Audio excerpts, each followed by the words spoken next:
Hello प्यारे बच्चों, good evening. आपका एसएसपी एकेडमी में वेलकम है। मैं आपको सिंथेसिस पढ़ा रहा हूं। सिंथेसिस में लास्ट आपका चल रहा है कंपाउंड सेंटेंस। एक कंपाउंड सेंटेंस को समझने के लिए आपको कोऑर्डिनेटिंग कंजक्शन की आवश्यकता पड़ेगी।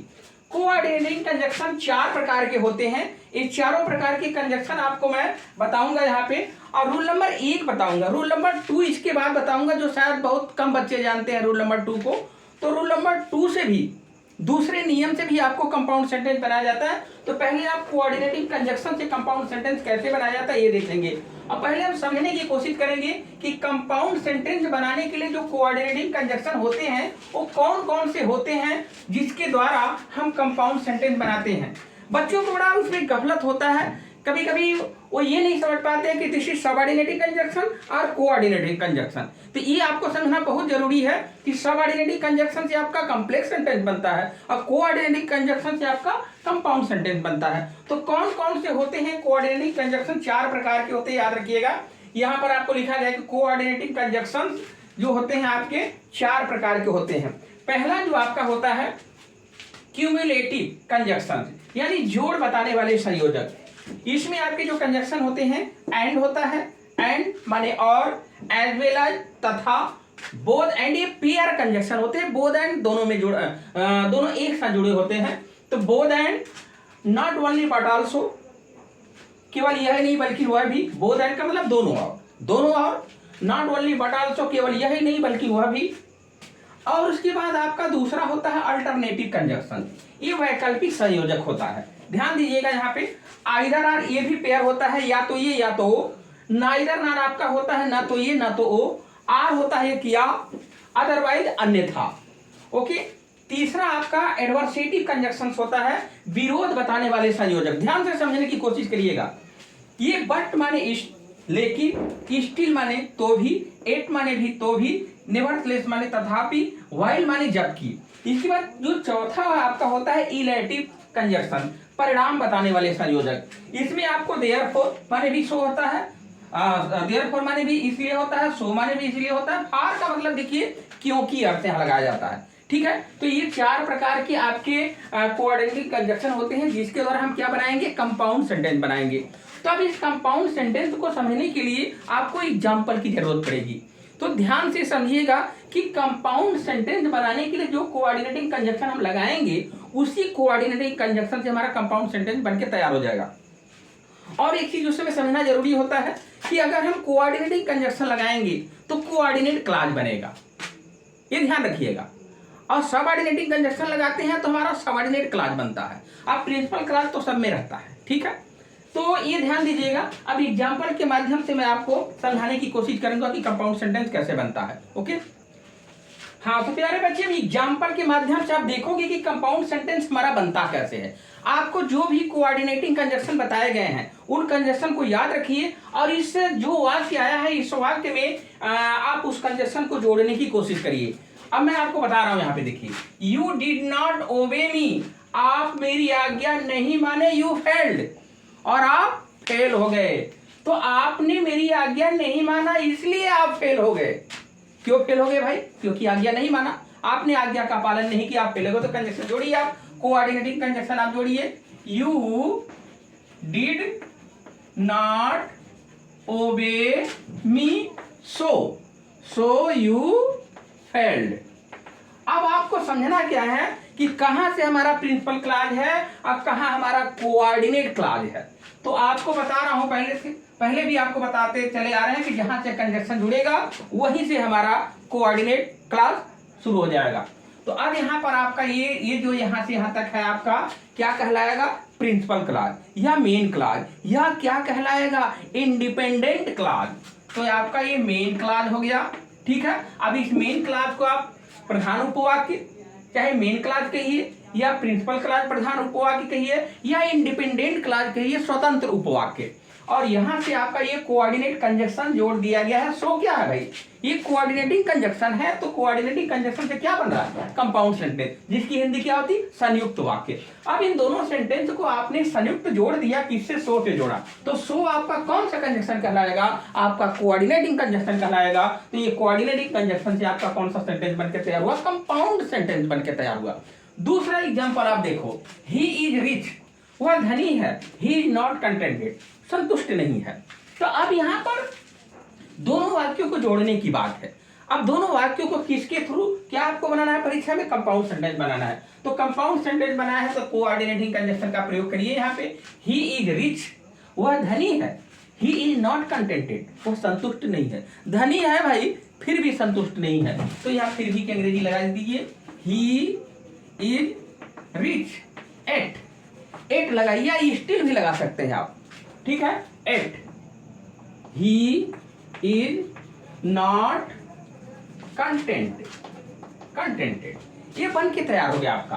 अब आप देखोगे ही इज रिच, वह धनी है, फिर भी वह संतुष्ट नहीं है। तो यहां पर ये आपका जो एट जुड़ा है, एट आपका कौन सा कंजक्शन है, ये कोऑर्डिनेटिंग कंजक्शन है। तो यहां से यहां तक आपका क्या कहला रहा है, मेन क्लॉज कहला रहा है, यानी प्रिंसिपल क्लॉज कहला रहा है, इंडिपेंडेंट क्लॉज कहला रहा है। ये हमारा जो क्या है आपका, ये यहां से यहां तक आपका क्या है, कोऑर्डिनेट क्लॉज है। क्यों, क्योंकि आपका ये कोऑर्डिनेट कंजक्शन से शुरू हुआ है भाई, और ये आपका प्रिंसिपल क्लॉज, इसमें प्रिंसिपल क्लॉज में कोई कंजक्शन नहीं जुड़ता, ये बात ध्यान रखिए आप। इसके बाद आप देखोगे तीसरा एग्जांपल, एवरीथिंग डीके, सब कुछ नष्ट हो जाता है, डीके माने नष्ट होना, बर्बाद होना।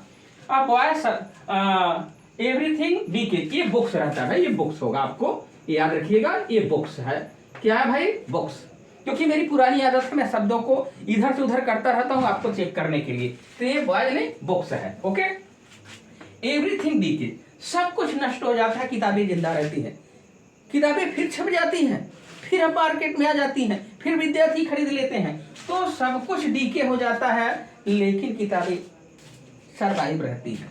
तो यहां पर आप जोड़ोगे एवरीथिंग डीके।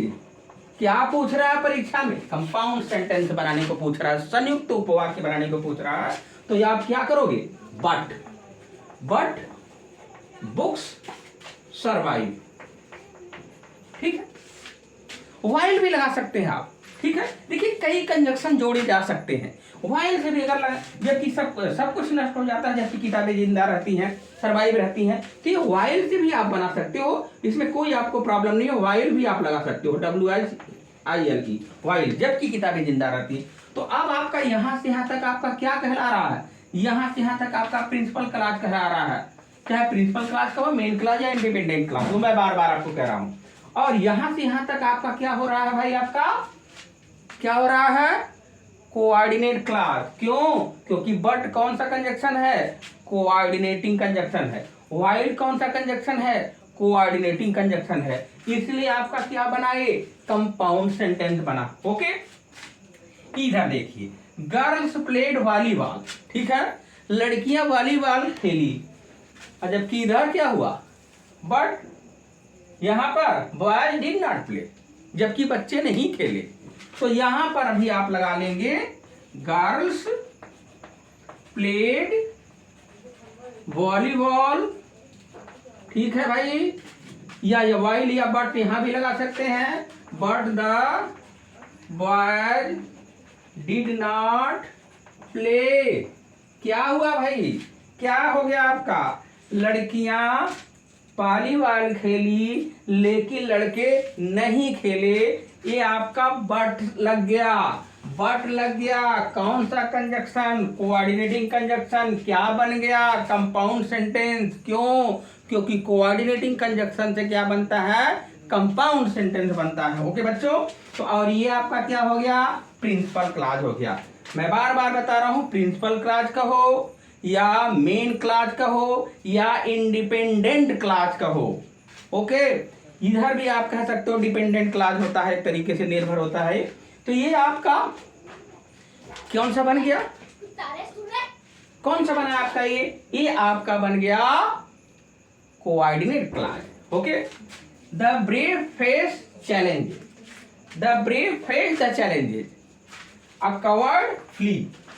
तो द ब्रेव माने बहादुर लोग, फेस द चैलेंजेस, तो बहादुर लोग क्या करते हैं, फेस द चैलेंजेस यानी चुनौतियों का सामना करते हैं, जबकि कवर्ड लोग यानी कायर लोग फ्ली, मैदान छोड़ के भाग जाते हैं। तो यहां पर आपका the brave face the challenges, the brave face the challenges भाई, ठीक है। अब क्या करोगे आप, जबकि वाइल, वाइल या बट भी लगा सकते हो आप, जबकि कायर लोग मैदान छोड़ के भाग जाते। तो यहाँ पर द ब्रेव माने बहादुर लोग, फेस माने सामना करते हैं, चैलेंजेस माने चुनौतियों का, जबकि कायर लोग भाग जाते हैं। या इसको ऐसे भी कह सकते हो कि बहादुर लोग चुनौतियों का सामना करते हैं, लेकिन कायर लोग मैदान छोड़ के भाग जाते हैं। लेकिन वाइल्ड वाला ज्यादा सुटेबल माना जा रहा है। तो वाइल्ड,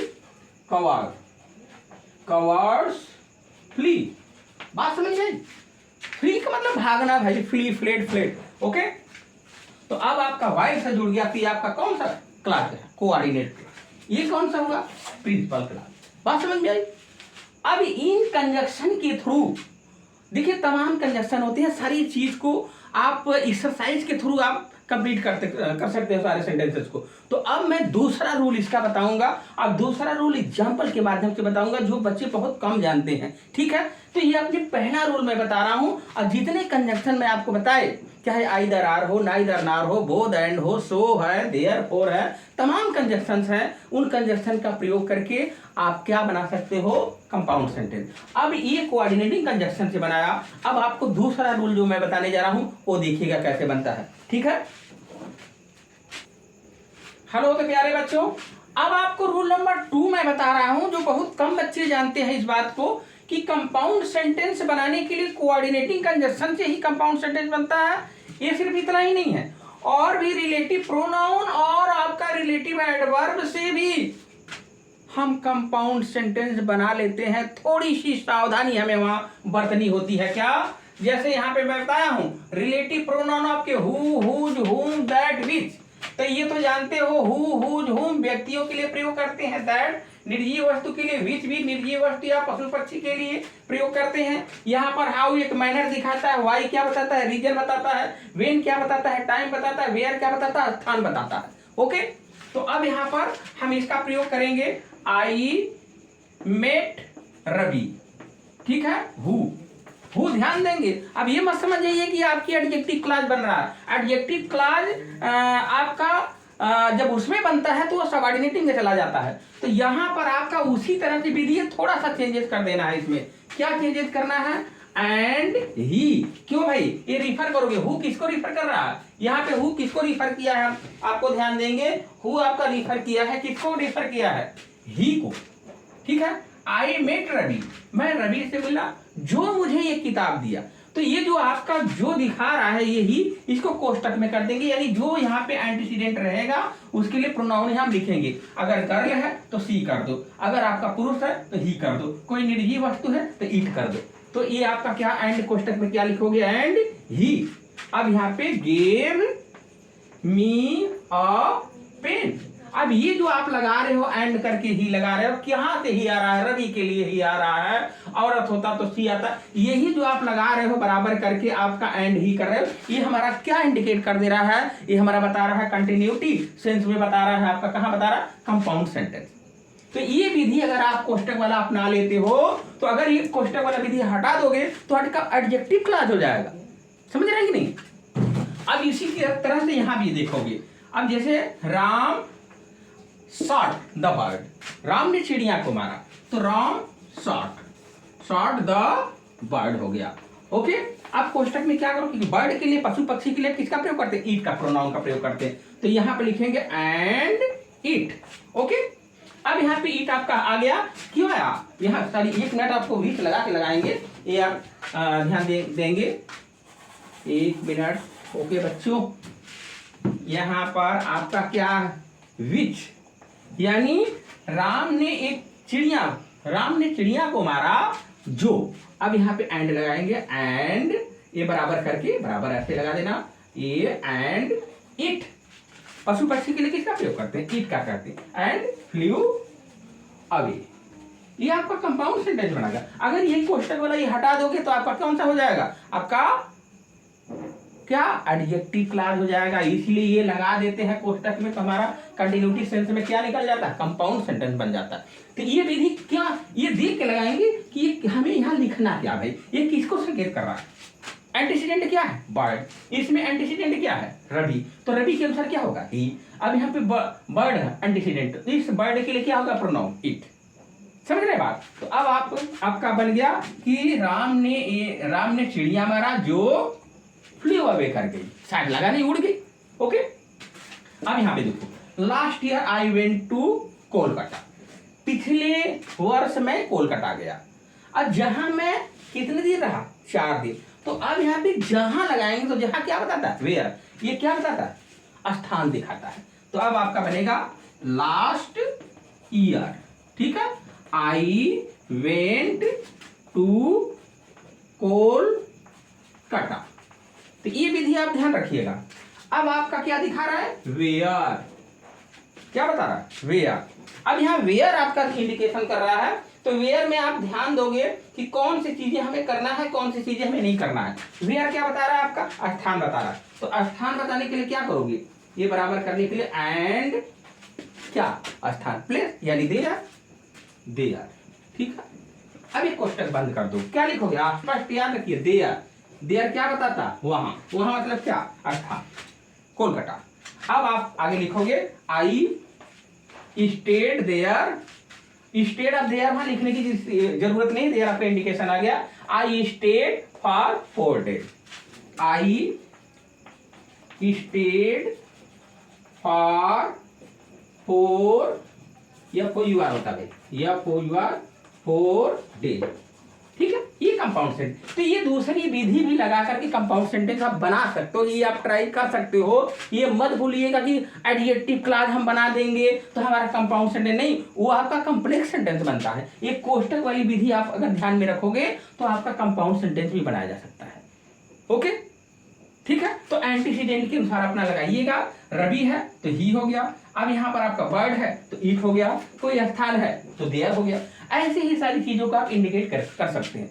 ओके, तो thank you so much, good luck, exercise करते रहिएगा, best of luck, bye bye.